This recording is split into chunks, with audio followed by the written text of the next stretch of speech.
Hello, welcome back to the reading of the poem of the Man God, written by Maria Valtorta, Volume 1. Chapter 109, Part 1. Jesus at Doras' house, Death of Jonah. 15th February 1945.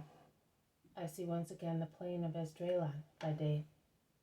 A cloudy late November day.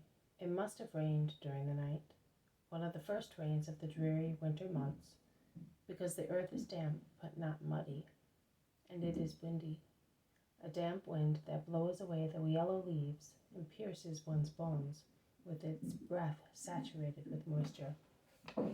In the fields there are few yokes of oxen plowing. They laboriously turn the rich, heavy soil of this fertile plain, preparing it for seed time. And what upsets me is to see that in some places it is the men themselves that work as oxen, pushing the plowshare with all the strength of their arms, and even with their chests, pressing their feet in the soil already turned, toiling like slaves in this work, which is very hard also for robust bulls. Also Jesus looks and notices, and his face turns so sad as to weep. The disciples, only 11, because Judas is still absent, and the shepherds are no longer here, speak among themselves, and Peter says, "Also a boat is small, poor and laborious, but it is 100 times better than this pack animal job." He then asks, "Are they perhaps Doras' servants?" Simon Zealot replies, "I don't think so. His fields are beyond that orchard, I think, and we can't see them yet." But Peter, always curious, leaves the road and walks along a hedge between two fields. 4 thin peasants, wet with perspiration, have sat down for a moment on its borders.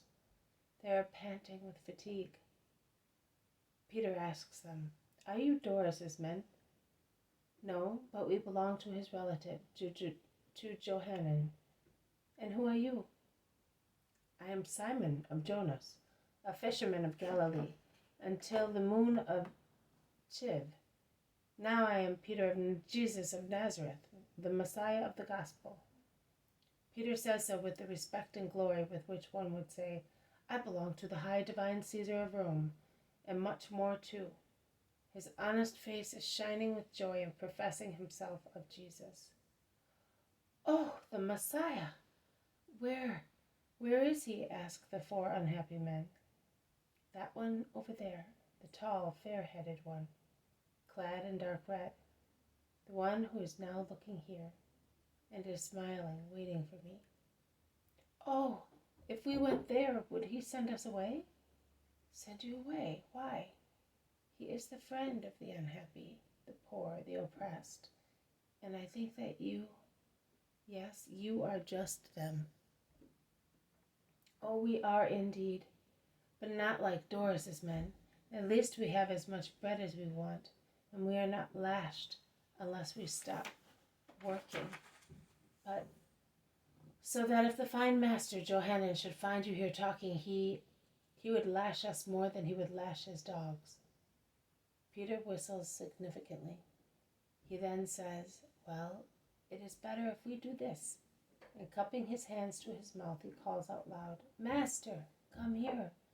There are some hearts that are suffering, and they want you." "But what are you saying? Him to come here? But we are ignoble servants." The 4 men are terrified at such boldness. "But lashes are not pleasant, and if that fine Pharisee should turn up, I would not like to have a share myself," Peter says, laughing, and with his big hand he shakes the most terrified of the 4 men. Jesus, with his long stride, is about to arrive. The 4 men do not know what to do. They would like to run and meet him, but they are paralyzed with respect. Poor beings, completely frightened by human wickedness, they fall flat on their faces, adoring the Messiah who is coming towards them. "Peace to all those who desire me. Who desires me desires good, and I love him as a friend." "Get up. Who are you?" But the 4 just lift their faces off the ground and remain kneeling and quiet. explains, "They are 4 servants of the Pharisee Johanan, a relative of Doras.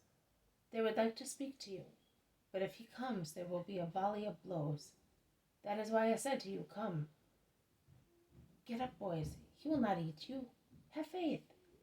Just think that he is a friend of yours." This has been a reading from the Poem of the Man God, written by Maria Valtorta, Volume 1. Chapter 109, Part 1, Jesus at Doras' house. Death of Jonah. Thank you for listening. I will see you tomorrow. May God bless you, and may peace be with you.